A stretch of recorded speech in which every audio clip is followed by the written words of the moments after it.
जय हिंद दोस्तों, बहुत बहुत स्वागत है हमारी इस इंफॉर्मेटिव वीडियो के अंदर। आईटीआर यानी इनकम टैक्स रिटर्न।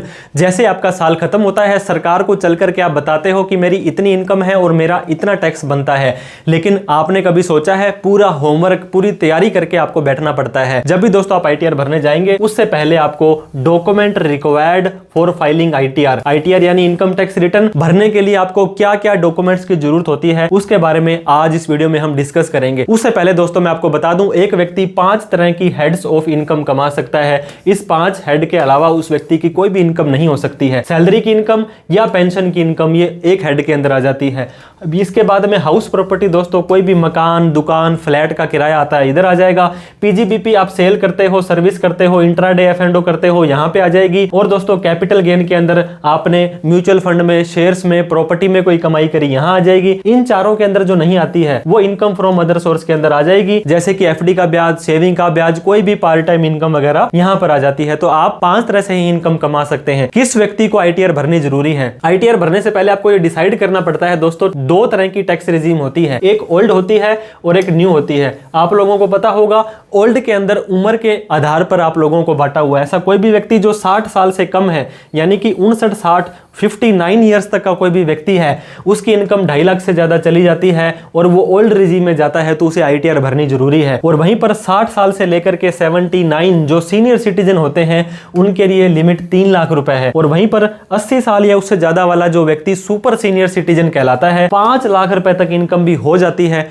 तो उन्हें आईटीआर भरने की जरूरत नहीं है। इसके अंदर कोई भी स्पेशल रेट की income, lottery, gaming, crypto include नहीं है। अगर बात करें आप न्यू टैक्स रेजिम के अंदर जाते हैं, तो इस न्यू टैक्स रेजिम के अंदर कोई भी एज वाला व्यक्ति हो, सभी के सभी एज वालों के लिए 4 लाख रुपए की लिमिट है। चाहे आप नॉर्मल हो, सीनियर हो, सुपर सीनियर हो, 4 लाख से ज्यादा इनकम होने पर आईटीआर भरनी जरूरी है। सर हमने तो सुना था कि 12 लाख रुपए तक इनकम पर टैक्स नहीं लगता है। टैक्स नहीं लगता है, लेकिन 4 लाख से ऊपर हो गई इनकम और न्यू टैक्स रेजिम में जा रहे हो, तो आप लोगों को आईटीआर भरनी जरूरी हो जाएगी। जैसी इनकम होती है वैसा आईटीआर का फॉर्म भरना होता है। हालांकि दोस्तों आईटीआर 5, 6, 7 ये कंपनी की, ट्रस्ट की, सोसाइटी की, पार्टनरशिप फर्म्स के ऊपर लगती है, तो आपको सिर्फ आईटीआर 1 से 4 के ऊपर ही सेलेक्ट करना है। अगर बिजनेस की इनकम नहीं आती है तो 2, आपकी 3 और 4 भी नहीं जाएगी। तो बहुत ही आसानी से आप इन चीजों को एक डिटेल सेपरेट वीडियो में हमने बता रखा है, कौन सी इनकम पर कौन सा आईटीआर का फॉर्म भरना है।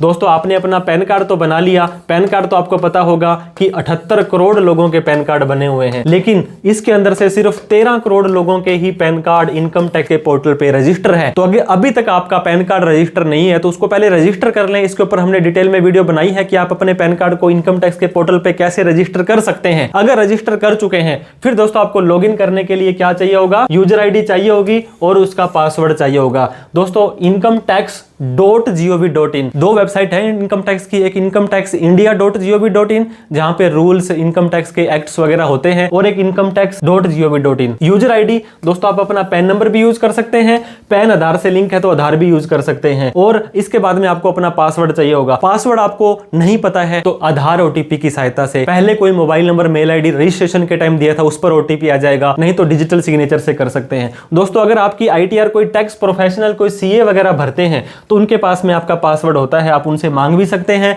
और आप उनसे चेंज भी करवा के सकते हैं। इसके अलावा पैन कार्ड, दोस्तों आपको पता होगा इसके बिना इनकम टैक्स की रिटर्न भरना पॉसिबल नहीं है। आधार कार्ड हर चीज का आधार बन चुका है, और पैन आधार से आपका लिंक भी होना चाहिए। अगर नहीं है तो पहले उसे लिंक करवाएं, लेट फीस दें 1000 रुपए की, क्योंकि आईटीआर को वेरीफाई करना है, आपने पासवर्ड चेंज करना है, ये तभी हो पाएगा जब पैन आधार से आपका लिंक है। दोस्तों कॉन्टैक्ट डिटेल के अंदर आजकल ऑनलाइन और डिजिटल जमाना है, पहले वाली बात नहीं है जब आपको लेटर आते थे, चिट्ठी आती थी। अब आपको मोबाइल पर ही मैसेज आएगा और मेल पर ही इनकी आ जाएगी कि आपको इस तरह की कोई सूचना भेजी गई है।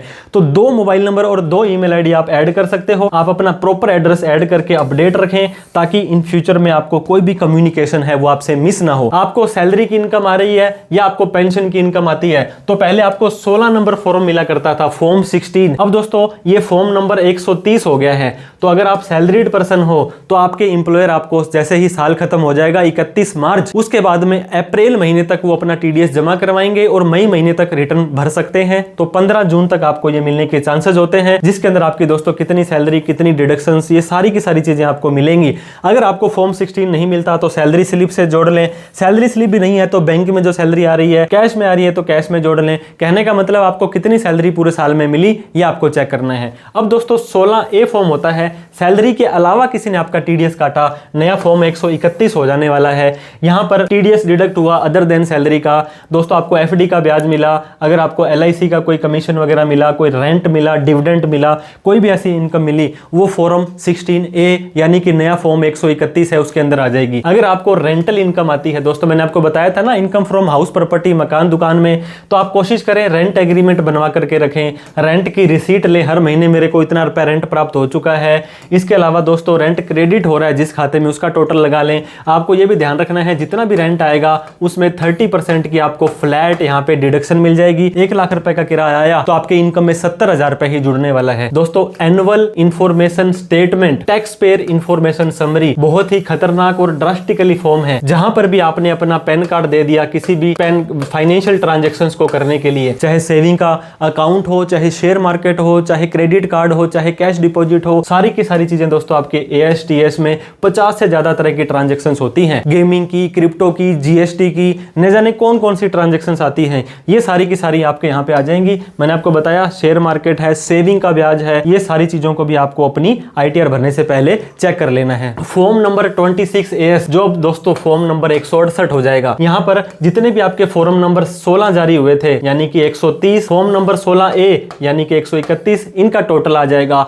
SFT की ट्रांजैक्शंस, कैश 10 लाख से ज्यादा, FD 10 लाख से ज्यादा, क्रेडिट कार्ड सब आ जाएगा। एडवांस टैक्स भरा, TDS TCS काटा, पिछले साल का कोई रिफंड वगैरह था। तो दोस्तों इस 26AS के अपडेट होने की लास्ट तारीख भी 31 मई है, तो आपको जून और जुलाई में एक बार इसको जरूर चेक करना है। बहुत सारे लोगों को पहले ही ITR की जरूरत होती है, तो वो लोग क्या कर सकते हैं, ITR भर के बाद में अपनी ITR को रिवाइज कर सकते हैं।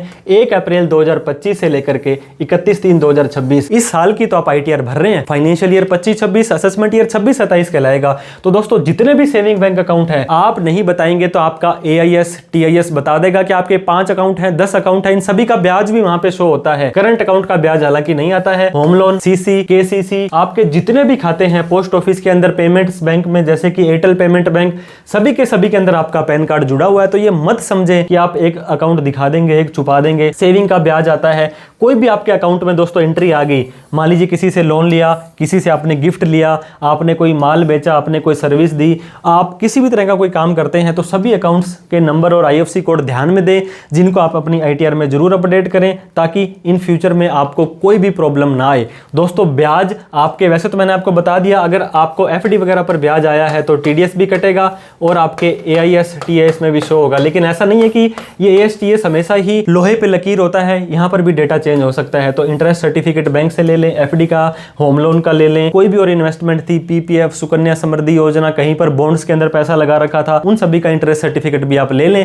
कैपिटल गेन दोस्तों जो मैंने बताया था, चौथी तरह की जो इनकम होती है, एक व्यक्ति ने प्रॉपर्टी बेची तो दोस्तों प्रॉपर्टी की रजिस्ट्री कितने की थी, DLC वैल्यू कितनी थी, सेल डीड, परचेज डीड, ये सारी आपको ध्यान देनी है। Long term capital gain, short term capital gain अगर आपको शेयर मार्केट से हुई है तो ये आपकी ब्रोकर दे देगा। डिविडेंड की इनकम, इंट्राडे, FNO, मतलब काफी तरह की इनकम। दोस्तों आपने स्टॉक मार्केट में, म्यूचुअल फंड में कहीं पर भी पैसा लगाया था तो आपकी tax, P&L, profit and loss account, ये सारी की सारी रिपोर्ट्स आपके ब्रोकर के अकाउंट में कैसे डाउनलोड करनी है, हर एक ब्रोकर की भी हम आपको प्रैक्टिकली इस चैनल पर आपको डाल देंगे कि एक एक रिपोर्ट को आपको कैसे डालना है। दोस्तों आज का ये रेलिवेंट नहीं रहा है, मैंने आपको बता दिया कि न्यू टैक्स रेजिम में 12 लाख रुपए तक की इनकम ऑलरेडी माफ है बिना किसी छूट के, और ओल्ड के अंदर ये छूट सिर्फ और सिर्फ 5 लाख है। तो कितनी छूट ले लोगे दोस्तों? 7 लाख रुपए की जेन्युइन डिडक्शंस कौन लेता है? कोई नहीं लेता है। 80C जो सेक्शन था वो 123 हो गया है, 126, मतलब ये सारे बदल गए हैं दोस्तों। LIC, tuition fees, HRA, home loan, इन सभी की छूट लेने के लिए आप लोगों को अपनी रिसीट वगैरह ध्यान देनी है, क्योंकि स्क्रूटनी में केस आ सकता है, बाद में आपको दिक्कत आ सकती है। दोस्तों होम लोन अगर आपने लिया है तो आपको पता होगा उसके 2 कंपोनेंट होते हैं। ब्याज आपको ओल्ड रिजीम में 2 लाख तक माफ मिलता मिलता है और प्रिंसिपल 1.5 लाख तक माफ मिलता है। अगर ये कोई छूट लेनी है तो इसके भी आपको होम लोन के सर्टिफिकेट वगैरह ले लेने हैं। अगर आप बिजनेस की ITR भरते हैं दोस्तों, ITR 4 में तो किसी खर्चे को आपको अलग से जस्टिफाई नहीं करना पड़ता है, लेकिन ITR 3 में आपको प्रूफ रखना पड़ता है। तो आपको मेंटेन करने पड़ते हैं बुक्स ऑफ अकाउंट प्रॉपर दोस्तों, सारे के सारे आपको बैलेंसेज रखने पड़ते हैं। बैलेंस शीट में ऑडिट हो गई है तो आप 10,000 से ज्यादा का खर्चा नहीं दे सकते हैं, प्रॉपर्टी कैश में नहीं ले सकते। आप GST के अंदर रजिस्टर्ड हैं तो GST में sale, purchase, ITC, input tax credit, आपके 2A 1 3B इन सभी को मैच करना होता है। तो ITR भरने से पहले आपको ड्यू डेट का भी ध्यान देना है दोस्तों। ITR 1 या 2 आप नॉर्मल भरते हैं, अगर आपकी बिजनेस की इनकम नहीं है तो 31 जुलाई आपकी लास्ट है। ITR 3 और 4 है, बिजनेस की इनकम है तो 31 अगस्त है। अगर दोस्तों आप ड्यू ओल्ड रिजीम में जाना चाहते हैं तो आपको इन तारीख से पहले ही ITR भरनी पड़ेगी, और आप चाहते हैं कि अपने ITR को भरना भूल गए हैं तो 31 दिसंबर तक भर सकते हैं, और एक बार आपने ITR भर दी उसको चेंज करना चाहते हैं तो 31 मार्च 2027 तक भर सकते हैं। ये न्यू ड्यू डेट्स वगैरह आप लोगों के लिए आ गई है। इसके अलावा दोस्तों अगर आप इंडिया से बाहर गए थे, वहां पे रहते हैं, तो आपका NRI स्टेटस जरूर चेक कर लें। आपकी कोई भी टैक्स फ्री इनकम, मैंने आपको बता दिया, एग्रीकल्चर, PPF, सुकन्या समृद्धि योजना, ऐसी कोई भी इनकम पे जिस पे टैक्स नहीं लगता है उसे भी दिखाना सुनिश्चित करें। फॉरेन के अंदर कोई इनकम है या कोई भी एसेट थी आपकी, कोई ESOP वगैरह मिले, HUF के अंदर अगर आपको कोई हिस्सा आया दोस्तों, किसी फर्म के अंदर, LLP के अंदर, कंपनी के अंदर आप डायरेक्टर थे, पार्टनर थे, वहां से कोई पैसा मिला, कोई भी गिफ्ट वगैरह मिले, ये सारी चीजें आपको अपनी ITR में दिखाना सुनिश्चित करना है। ओल्ड रिजीम अच्छा है या न्यू रिजीम अच्छा है दोस्तों? एक ऐसा व्यक्ति जिसको लॉटरी, गेमिंग, क्रिप्टो की 1 लाख रुपए की इनकम आई है, इसका टैक्स ओल्ड में भी 30,000 रुपए बनेगा, न्यू में भी 30 बनेगा। लेकिन अगर ये व्यक्ति ओल्ड में चला जाएगा तो यहाँ पे उसको 12,500 की रिबेट मिल जाएगी, उसको सिर्फ 17,500 ही टैक्स देना पड़ेगा, बाकी ब्याज वगैरह सब दे करके।